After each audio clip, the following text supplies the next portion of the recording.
नमस्कार मित्रों, हिंदी की पारिवारिक, खूबसूरत और भावनात्मक कहानियों के चैनल में आपका स्वागत है। आज सुनिए सबकी प्रिय वरिष्ठ कथाकार मालती जोशी जी की लिखी हुई कहानी स्नेहबंध। तो शुरू करें कहानी। माँ, ये है मीतू, मैत्रेयी। ध्रुव ने परिचय कराया तो देखती ही रह गई। कटे बाल के नीचे एक छोटा सा चेहरा, वो भी आधा गॉगल्स से ढका हुआ। नेवी ब्लू रंग की जीन्स के ऊपर चटक पीले रंग का पुलोवर। उस पर बने हुए केबल्स इतने प्यारे कि कोई और होता तो पास बिठाकर पहले डिज़ाइन उतार लेती, बाकी बातें तो बाद में होती। पर ये मीतू थी, मैत्रेयी। अपनी सारी प्रतिक्रिया मन ही में समेटकर मैंने सहज स्वर में कहा, ड्राइंग रूम में चलकर बैठो तुम लोग, मैं पापा को बुला लाऊं। बच्चों के पापा हस्बे मामूल बगिया में इजी चेयर में लेटे अखबार पढ़ रहे थे। 4 पन्नों का अखबार है, लेकिन पढ़ने में सुबह से शाम कर देंगे। अपनी सारी खींच उन पर उड़ेलते हुए मैंने कहा, बहू रानी आई हैं, चलकर मुआयना कर लीजिए। बहू रानी? उन्होंने चौंक कर पूछा, फिर चश्मा उतार कर मुझे सीधे देखते हुए बोले, बहू रानी आई है तो तुम्हारा स्वर इतना तल्ख क्यों है? 1-2 नहीं, साथ रहते पूरे 28 साल हो गए हैं। मेरे स्वर का एक एक उतार चढ़ाव उन्हें कंठस्थ हो गया है। फिर भी मैंने कोई जवाब नहीं दिया और चाय बनाने के बहाने रसोई में चली गई। आधा पौना घंटा बाद जब चाय नाश्ता सजाकर बाहर ले गई, उस समय ड्राइंग रूम का कहों से गुलजार था। इसी बीच शायद शिव भी कॉलेज से लौट आया था और उसी के किसी चुटकुले पर सब लोग ठहाके लगा रहे थे। मुझे देखते ही शिव ने आगे बढ़कर ट्रे थाम ली। ध्रुव ने मेज से सारा कबाड़ हटाकर जगह बनाई। पानी का जग और चटनी की शीशी अंदर छूट गई थी। ट्रे रखकर शिव दौड़कर दोनों चीज़ें ले आया। सब कुछ एकदम स्वाभाविक ढंग से ही हो रहा था। जब से सविता ससुराल गई है, बच्चे इसी तरह माँ का हाथ बटा लेते हैं, पर पता नहीं क्यों आज मुझे ये सब अच्छा नहीं लगा। थोड़ा सब्र तो किया होता इन लोगों ने। मैं भी तो देखती, मीतू नाम की ये लड़की कितना अदब कायदा जानती है। घर की बहू बनकर आ रही है, यह तो हुआ नहीं कि खुद चलकर किचन तक आती। झूठ मूठ ही सही मदद के लिए पूछती, बस लाट साहब की तरह बाहर बैठी रही। लड़के बेचारे बैरों की तरह दौड़ धूप कर रहे हैं। नाश्ते के लिए गरम समोसे बना लिए थे। सूजी के लड्डू और घर का बना चिवड़ा भी साथ था। जनता ने नाश्ते का सरंजाम देखा और खुश हो गई। हाय माँ, आपने ये सब घर पर बनाया है? मीता किलक कर बोली, मैं तो बिलीव नहीं कर सकती, रोज इतना रिच नाश्ता देती हैं आप, तभी आपके दोनों सुपुत्र मोटूमल हो रहे हैं। ए, हमें नज़र मत लगाओ, ध्रुव ने टोका। माँ की जीवन भर की साधना है हमारे पीछे। जानती हैं मीता जी, शिव ने कृत्रिम गंभीरता ओढ़कर कहा, माँ ने हमको खिला पिलाकर ऐसा तैयार कर दिया है कि अब कैसी भी कर्कश बीबी मिले हम निपट लेंगे, मैदान छोड़कर भागेंगे नहीं। कमरा एक बार फिर हंसी में डूब गया। मुझे लेकिन बड़ा ताव आ रहा था। मेरे बच्चों को मोटूमल कहने का हक किसने दे दिया? अभी तो घर में आई भी नहीं और लगी रौब झाड़ने। वाह, ये भी कोई बात हुई? तुम्हारे माँ बाप ने तुम्हें नहीं खिलाया तो हम क्या करें? तुम अपने राज में डबल रोटी खिला खिलाकर उसे दुबला कर देना बस। चलूँ माँ? मैंने अपनी तंद्रा से चौंक कर देखा। सब लोग उठ खड़े हो गए थे। मीता नमस्ते कर रही थी, फिर वो चली गई। गेट तक छोड़कर हम लोग लौट आए। ध्रुव उसे घर छोड़ने तक चला गया था। पहली बार आई थी। बच्चों के पापा घर में आते ही शुरू हो गए, जिस को तो तुम नेक बांटती फिरती हो, उसे यूं ही खाली हाथ भेज दिया। मैंने कोई जवाब नहीं दिया। खाली प्लेट प्याले समेट कर रसोई में चली आई। पहली बार आई थी तो कोई क्या करे? रीति रिवाजों का ठेका क्या हमने ही ले रखा है? वो क्या एक बार झुककर पैर नहीं छू सकती थी? एकदम ही अंग्रेज बनी जा रही थी। सारी शाम मैं रसोई में ही बनी रही। मुझे मालूम था मेरी प्रतिक्रिया जानने को सब उत्सुक होंगे, पर मैंने किसी को हवा नहीं लगने दी। शिव 1-2 बार आकर मंडरा गया, पर मैं व्यस्त होने का दिखावा करती रही। रात खाने की मेज पर भी एक अव्यक्त तनाव था। बच्चों के पापा ने 1-2 चुटकुले सुनाकर उसे तोड़ने की कोशिश भी की, पर बात कुछ बनी नहीं। खाने के बाद भी काम कहाँ ख़त्म होता है। सारे दरवाजे खिड़कियाँ मुझी को देखनी होती हैं, घर भर की बत्तियाँ बुझानी होती हैं, टंकी में पाइप छोड़ना होता है, दूध दही के बर्तनों को जाली की अलमारी में रखना होता है, आंगन में सूखते कपड़े उतारने होते हैं। एक एक काम निपटाती जा रही थी कि देखा ध्रुव पास आकर खड़ा हो गया है। माँ, उसने कांपते हुए स्वर में पुकारा। क्या है? तौलिया को तहाते हुए मैंने पूछा, तुम्हें तुम्हें मीता कैसी लगी? मेरे लगने का क्या है, तुम्हें पसंद आनी चाहिए बस। नो मम्मा, तुम्हारी पसंद बहुत ज़रूरी है, तुम्हारी और पापा की। शाम से मन में जो अंधड़ उठ रहा था ध्रुव के प्रश्न से तीव्र हो उठा। तुमने जवाब नहीं दिया माँ। अच्छा ये बताओ, क्या उसे पता था कि तुम उसे कहाँ ले जा रहे हो? मैंने प्रतिप्रश्न किया। हाँ, क्यों? तो क्या वो ढंग के कपड़े पहनकर नहीं आ सकती थी? कम से कम तुम उसे। मैंने कहा था माँ।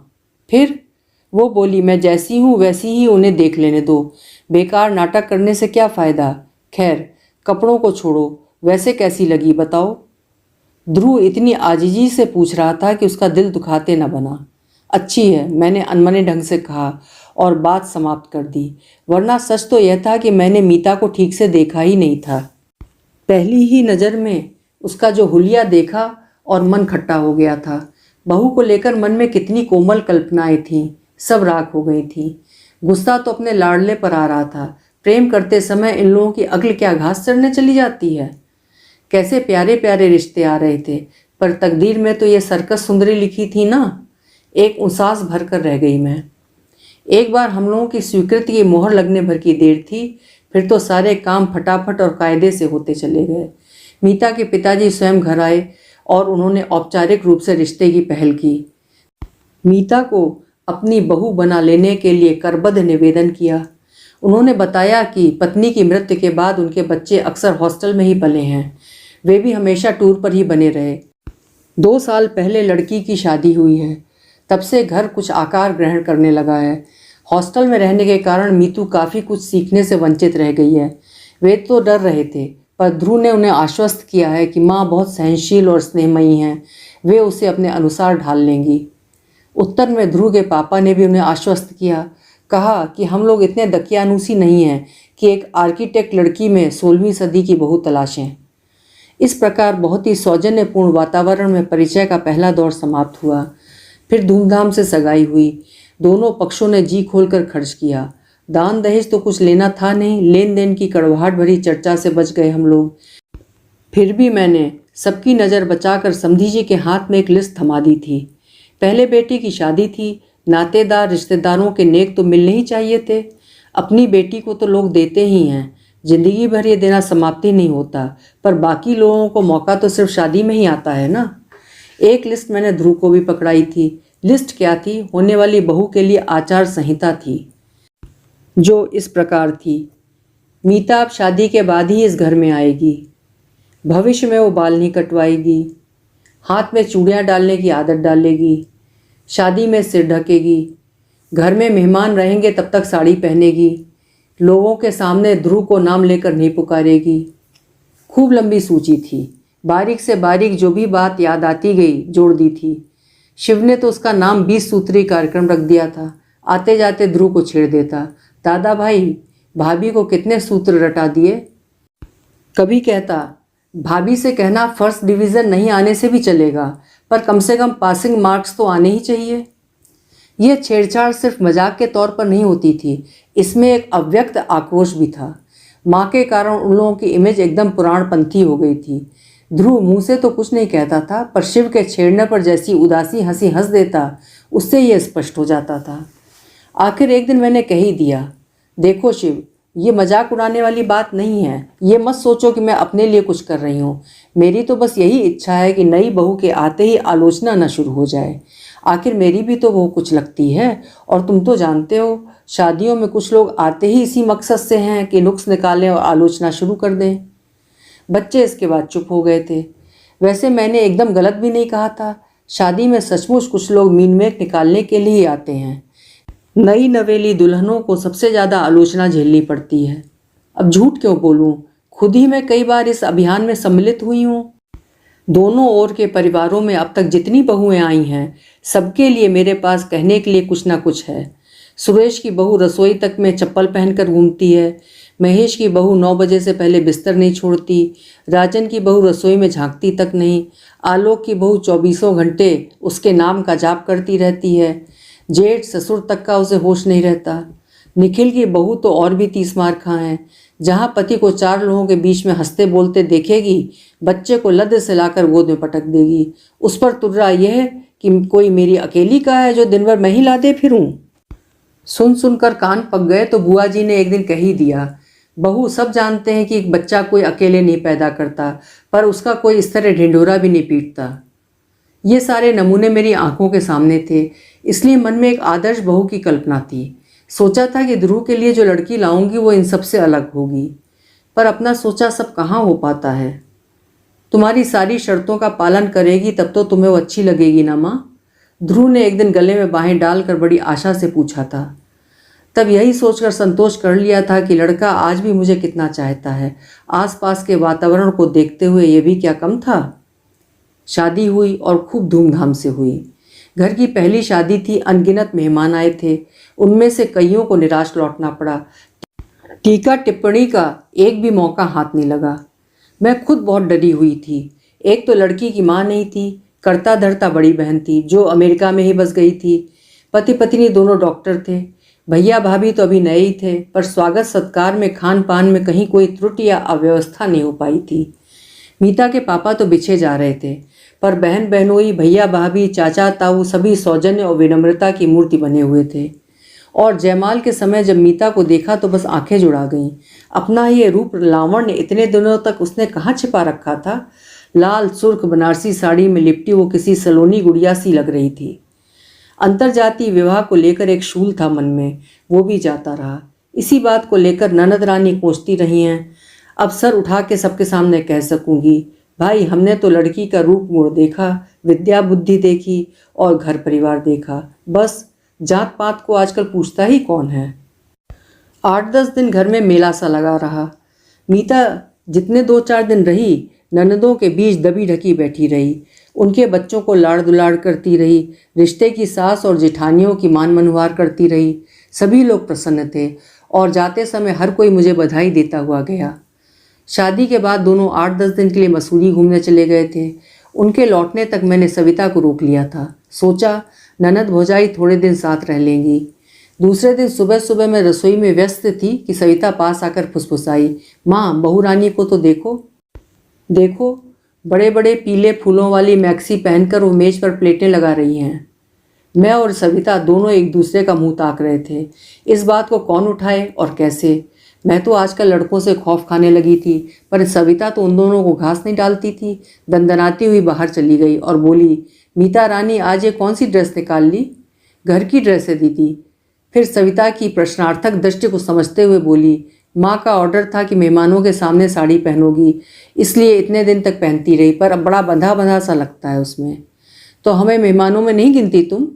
आप तो घर की हैं दीदी अपनी।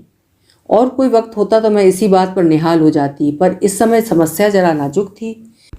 मैंने आगे बढ़कर कहा, बेटे घर में जब तक कोई आ निकलता है और लोग अक्सर तुम्हें ही देखने के लिए आते हैं, पर माँ साड़ी पहनकर जरा भी कंफर्टेबल नहीं लगता। काम तो कर ही नहीं सकती मैं, बस गुड़िया की तरह बैठे रहना पड़ता है।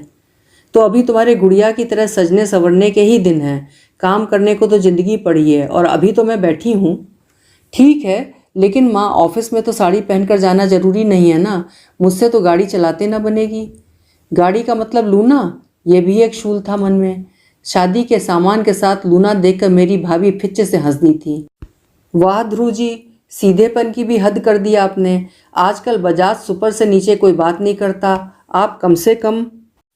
मामी जी, ध्रुव बात काट कर बोला, यह मेरी नहीं मीता की गाड़ी है। मेरे पास तो अपनी प्रिया है। मीता ने पापा से कहा था कि जेवर चाहे दे ना दें, पर एक गाड़ी जरूर दें। यानी सब कुछ अपने आप ही तय हो गया था।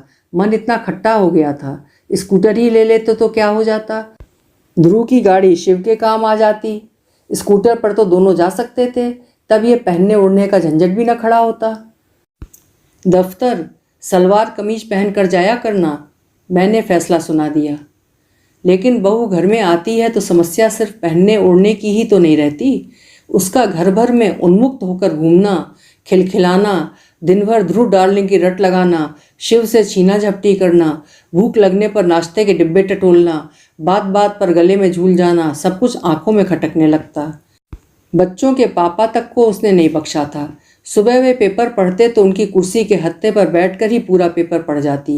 घर में रहती तब तक उनके आसपास मंडराया करती, पापा का जाप किए जाती, उन्हें इसरार कर कर के खाना खिलाती, दवाई समय पर न लेने के लिए डांटती। शाम को लौटती तो चाय का कप हाथ में लेकर सीधे बगिया में पहुंच जाती और छोटे से पीढ़े पर बैठकर उनसे बतियाती रहती।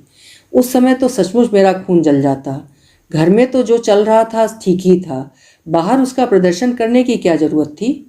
आसपास के घरों में कई जोड़ी आंखें उस समय खिड़कियों पर टंग जाती थी।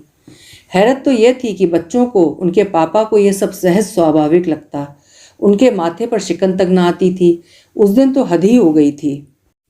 रोज की तरह हम लोग दोपहर की चाय ले रहे थे कि मीता आंधी की तरह घर में घुस आई। अरे आज इतनी जल्दी? पहले आप लोग आंखें बंद करिए प्लीज़।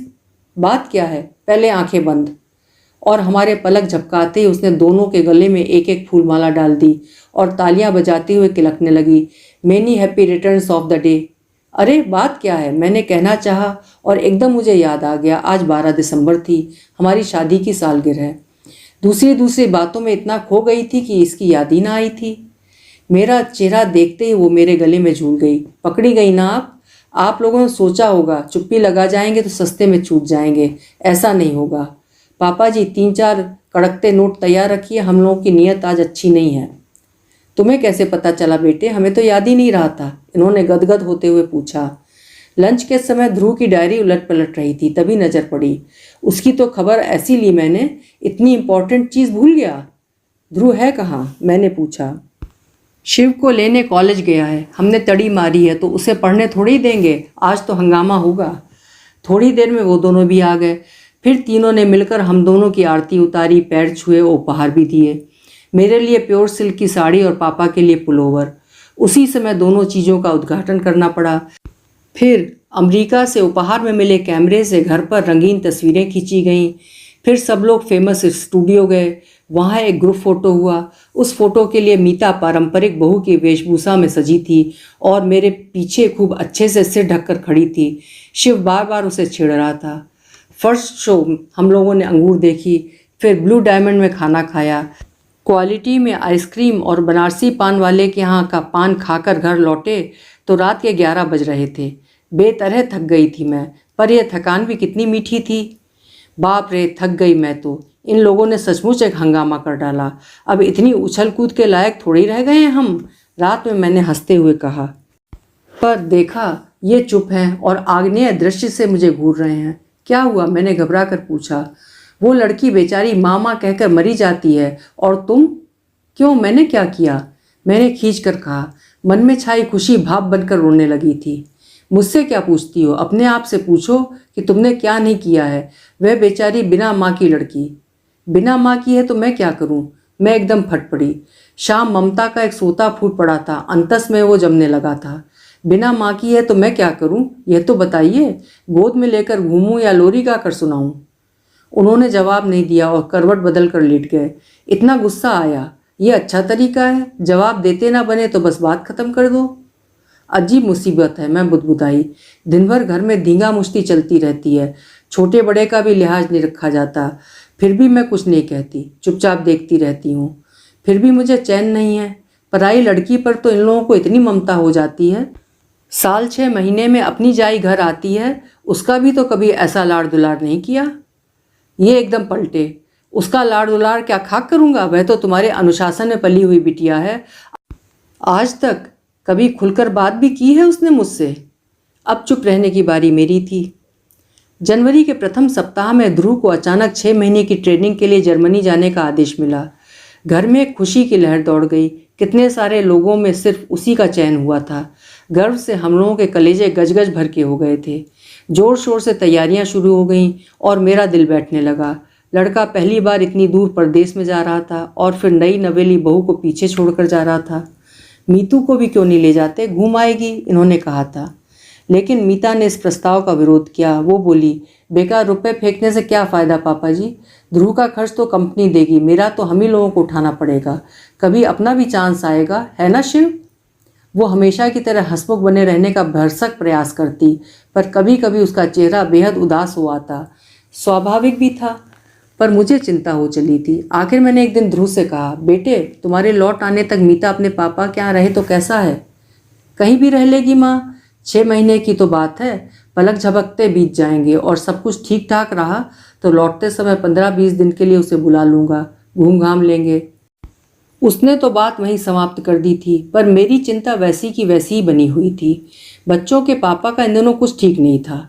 वो यहाँ उदास बनी रहेगी तो उसका संबंध सीधे मुझसे जोड़ देंगे, इसीलिए डर लग रहा था। शिव और मीता उसे छोड़ने बम्बई तक गए थे।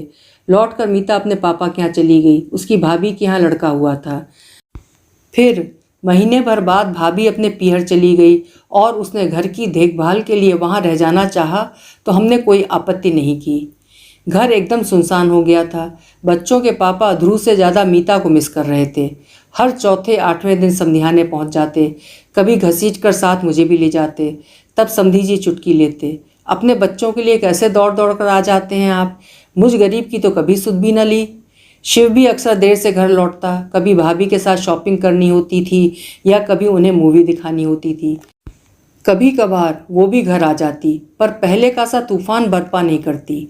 हंसती खिलखिलाती, पर उसमें पहले की सी जीवंतता नहीं थी। जब वो चली जाती तो ये कहते, कहा था साथ चली जाओ, तब नहीं मानी, पैसे का मुंह देखती रही, अब मन ही मन घुल रही है। मार्च का अंतिम सप्ताह रहा होगा। एक रात इनके पेट में जोर कर दर्द उठा, पता नहीं कितनी देर से तड़प रहे थे। मेरी अचानक नींद खुली तो देखा पेट पकड़े बैठे हैं, चेहरा सफ़ेद पड़ गया है। क्या हुआ? मैंने घबरा कर पूछा, क्या पेट दर्द कर रहा है? उन्होंने जवाब नहीं दिया। मैं उठी, पानी गर्म किया, रुई में हींग की डली लपेटकर उसे जलाया, फिर प्लेट में अजवाइन, काला नमक, हींग और गर्म पानी लेकर इनके पास आई। वे मना करते रहे, पर मैं जब बार बार आग्रह करने लगी तो चिढ़कर बोले, जरा बात को समझा करो, वैसा दर्द नहीं है भाई। फिर कैसा है? मैं दोपहर से बाथरूम नहीं गया हूँ और अब बता रहे हैं। मैं फटी फटी आंखों से उन्हें देखती रह गई। शिव के पेपर्स चल रहे थे, पढ़कर शायद अभी अभी सोया था, पर उसे जगाना पड़ा। उतनी रात जाकर वह डॉक्टर शुक्ला को लेवा लाया। उन्होंने मुआयना किया और पूछा, ये तकलीफ़ कब से है आपको? जी 15-20 दिन से थोड़ा कष्ट हो रहा था। इतना ताव आया मुझे। इतने दिनों से चुप बने रहने की क्या तुक थी? शिव बोला, माँ यह समय गुस्सा करने का नहीं है, बाद में निपट लेना, पहले उन्हें संभालो। राम राम करके रात बीती। सुबह भर्ती होना ही पड़ा। प्रोस्टेट की शिकायत थी, ऑपरेशन ज़रूरी था। इन्होंने पहले ही अपने आदेश सुना दिए, प्राइवेट नर्सिंग होम हम नहीं जाएंगे, सरकारी अस्पताल में ही प्राइवेट वार्ड नहीं लेंगे, जनरल में रहेंगे। इस ऑपरेशन के बाद नर्सिंग की बहुत ज़रूरत होती है। प्राइवेट वार्ड में तो कोई झांकता भी नहीं, 10 बार बुलाने जाना पड़ता है। उनकी बात न मानने का कोई उपाय नहीं था। खजाने की चाबी उन्हीं के पास थी। ध्रुव यहाँ होता तो बात दूसरी थी, पर अब उतनी दूर से उसे बुलाने का कोई मतलब भी न था।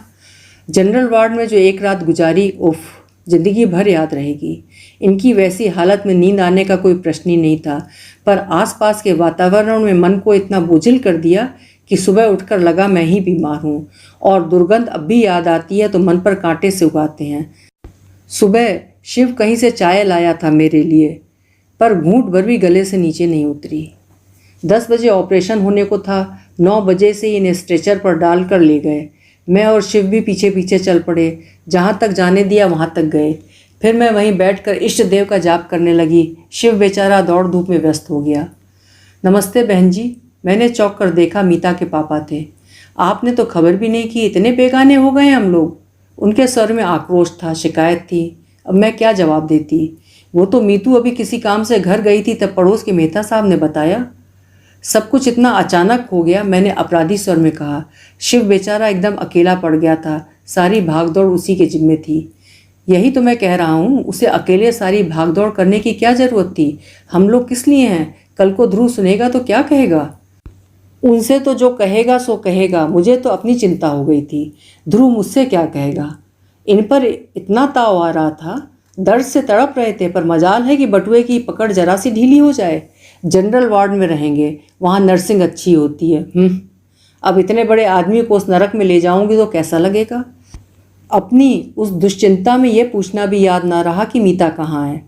11:30 बजे उन्हें थिएटर के पास वाले कमरे में लाकर रखा गया। ऐसे हट्टे कट्टे हंसते बोलते व्यक्ति को इस तरह असहाय अवस्था में देखकर मेरी तो रुलाई फट पड़ी। मीता के भाई नरेश मुझे सहारा देकर बाहर ले आए और वापस बेंच पर बिठा दिया। असहाय सी मैं वहाँ बैठी रही। 2 घंटे बाद उन्हें वार्ड में ले जाने की अनुमति मिली। ये 2 घंटे मेरे लिए 2 युग जैसे हो गए थे। वार्ड में वापसी के समय काफिला जरा बड़ा था। घर परिवार के लोग थे और स्टाफ के भी। ढेर सी शीशियाँ स्ट्रेचर के साथ चल रही थी और सब लोग उन्हें उठाए हुए थे। माँ, तुम सीढ़ियों से आ जाओ, लिफ्ट में तुम्हें परेशानी होगी, शिव ने कहा तो मैं सीढ़ियों की ओर मुड़ गई। हाँफती काँपती ऊपर पहुंची तब तक स्ट्रेचर शायद वार्ड में पहुंच चुका था, क्योंकि गलियारे में उसका कहीं पता नहीं था। मैं वार्ड तक पहुंची ही थी कि नरेश की आवाज़ आई, माँ जी इधर आइए। उनके पीछे चलती हुई मैं गलियारे के छोर तक पहुंची। डीलक्स रूम का दरवाज़ा खुला और खाली स्ट्रेचर थामे लोग बाहर निकले। यह कमरा, मैंने अस्फुट स्वर में कहा। भाभी ने बुक करवाया है, मेरा असमंजस ताड़ कर शिव पास आकर फुसफुसाया। ये उसके बस की ही बात थी जी, उसके पापा गर्व से बता रहे थे। सुपरिंटेंडेंट से जाकर भिड़ गई, खड़े खड़े रूम अलॉट करवा लिया। बहुत लड़ाकू है ये लड़की। मैंने मीता की ओर देखा, वो चुपचाप इनके पलंग के पास खड़ी थी। घर पर तो तिनका भी नहीं उठाती। नरेश बोले, यहाँ आई है तब से सफाई में जुटी है, 3 बार तो घर के चक्कर लगा आई है। ये सास जी को खुश करने के फार्मूले हैं, समधी जी ने स्नेहसिक्त स्वर में कहा। कमरा सचमुच धुला पुछा चमक रहा था। दोनों पलंगों पर घर की साफ चादरें और तकिया रखे हुए थे। टेबल पर सफ़ेद टेबल क्लॉथ था। अलमारी में कागज़ बिछे हुए थे, उसमें मेरे और इनके कुछ कपड़े तहा कर रखे हुए थे। चाय, शक्कर, कप, प्लेटें, माचिस कुछ भी नहीं भूली थी वो। बाथरूम में बाल्टी, मग, तौलिया, चौकी सब व्यवस्थित ढंग से सजा हुआ था। थोड़ी देर में स्टोव की घरघराहट शुरू हुई। देखा मीता चाय बना रही थी। माँ, चाय पी लीजिए। थोड़ी देर में वो मेरे सामने खड़ी थी। कमरे में आने के बाद से उसने पहली बार बात की थी और उसका स्वर अत्यंत सपाट था। चाय यहाँ? मैंने एक बेमतलब सा जुमला उठाया। तो कहाँ पिएंगी? क्या पापा को इस हालत में छोड़कर आप घर जाएंगी? उसकी बात में तर्क था, पर उससे भी ज़्यादा वजनदार उसकी आवाज़ थी। मैंने चुपचाप प्याला होठों से लगा लिया। मेरे चाय लेते ही सबने जैसे राहत महसूस की, क्योंकि सभी थके हुए थे। बहुत बेमन से प्याला उठाया था मैंने, पर सच कहूँ तो पीने के बाद जी एकदम हल्का हो गया। सुबह से सिर भारी हो रहा था, ये भी थोड़ा उतर गया। 5 बजे के करीब उन्हें कुछ होश आया। मीता उनके पास ही बैठी हुई थी। उसे देखकर उतनी पीड़ा में भी वो मुस्कुरा दिए। तब मुझे एहसास हुआ कि सचमुच उनकी यंत्रणा बहुत भीषण रही होगी, नहीं तो क्या ऑपरेशन से पहले एक बार ही अपनी लाडली बहू को याद न करते। पापा, आप और भैया आप घर जाइए। मीता का फरमान छूटा। रात को मेरा और माँ का खाना लेकर भैया आएगा, आप अब सुबह आइएगा। मैं फल फूल खा लूँगी, मैंने हल्का सा प्रतिवाद किया। आपके लिए पक्का खाना बन जाएगा, उसने मेरी ओर बिना देखे जवाब दिया। वैसे बहन जी चाहें तो हमारे साथ घर चलकर। पापा प्लीज़, उसने जैसे सारे विवाद को समाप्त करते हुए कहा और उन दोनों को जबरन घर रवाना किया। फिर शिव के पास बैठकर उसने सारे पर्चे पढ़े और फिर शिव को दवाइयाँ लाने भेज दिया और खुद इनके पलंग के पास स्टूल खींचकर बैठ गई। दूसरे पलंग पर मैं चुपचाप पड़ रही। बोलने की शक्ति नहीं रह गई थी। 2 रातों का जागरण था, थकान थी, तनाव था। कब झपकी लग गई पता ही नहीं चला। मीता ने खाने के लिए जगाया, तब जाकर आँख खुली। समधी जी से नहीं रहा गया होगा, खाना लेकर खुद आ गए। बदले में लाड़ों की फटकार भी सुननी पड़ी। वे शिव का खाना भी लाए थे, पर मीता ने उसे अस्पताल में खाने नहीं दिया। तुम पापा के साथ घर जाओगे और सुबह पेपर के बाद ही यहाँ आओगे, समझे? लेकिन भाभी, यहाँ वो मिमी आया। यहाँ की चिंता मत करो, यहाँ मैं हूँ, माँ हैं, भैया हैं। शिव बहुत कुनमुनाया, पर आखिर उसे जाना ही पड़ा। उन लोगों को छोड़ने के लिए नरेश जी नीचे तक गए। मीता ने उनसे मेरे लिए पान मंगवाया। पान के बिना आज पूरा दिन हो गया था, पर मुझे याद ही नहीं आई थी। पर मीता पता नहीं कैसे जान गई थी कि खाने के बाद मुझे तलब जरूर आएगी। खाने के बाद उसने मेरा बिस्तर ठीक किया, फिर बाथरूम में जाकर सारी प्लेटें गिलास धो डाले। दूध एक बार फिर गर्म किया और सोने की तैयारी करने लगी। भैया, 12 बजे तक मैं एक झपकी ले लूँ, फिर ड्यूटी पर आ जाऊँगी, फिर चाहे आप पूरी रात सोए रहना, उसने कहा और आराम कुर्सी में हाथ का तकिया बनाकर लेट गई। नरेश जी पलंग के पास एक कुर्सी खींचकर बैठ गए। मेरे आराम में जरा भी खलल न डालते हुए दोनों भाई बहन नाइट ड्यूटी निभाने को तत्पर थे। मुझे कैसा तो लगा। मीता, मैंने स्नेहसिक्त स्वर में आवाज़ दी। भैया आराम कुर्सी में लेट जाएंगे, तू इधर पलंग पर आ जाना, दिन भर से खड़ी की खड़ी है। पता नहीं मेरी आवाज़ में कुछ था या उसने प्रतिवाद नहीं करना चाहा। वो चुपचाप मेरे पास आकर लेट गई। आप सोने लगें तो मुझे जगा दीजिएगा भैया, उसने कहा और आंखें मूंद ली। नरेश जी आराम कुर्सी पलंग के पास खिसकाकर उसमें लेट गए। कमरे में एक अजीब सी शांति छा गई। मैंने मीता की ओर देखा। पता नहीं क्यों उसे देखकर मुझे सविता की याद हो आई। 2 बच्चों की माँ हो गई है, पर अब भी कभी कभी उस पर बचपन सवार हो जाता है। माँ के पास लेटने का मोह हो आता है। उन क्षणों में वो एकदम नन्ही सी सभी बन जाती है।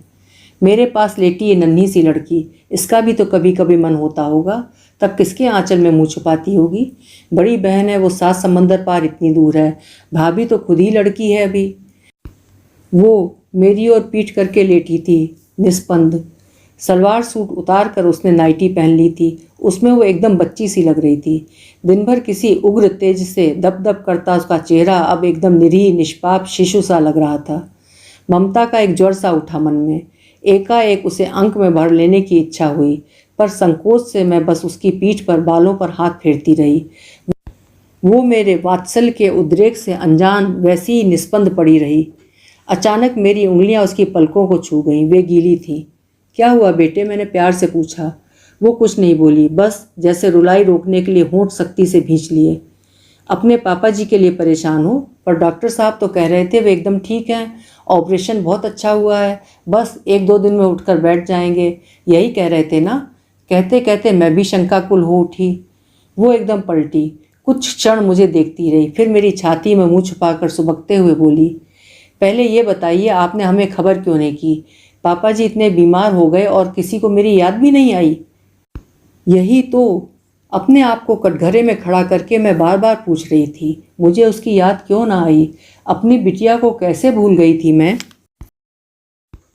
अभी आप सुन रहे थे मालती जोशी जी की लिखी हुई एक बेहद भावनात्मक कहानी स्नेहबंध। आशा है कहानी आपको भी पसंद आई होगी। फिर मिलेंगे। आपका समय शुभ हो, मंगलमय हो।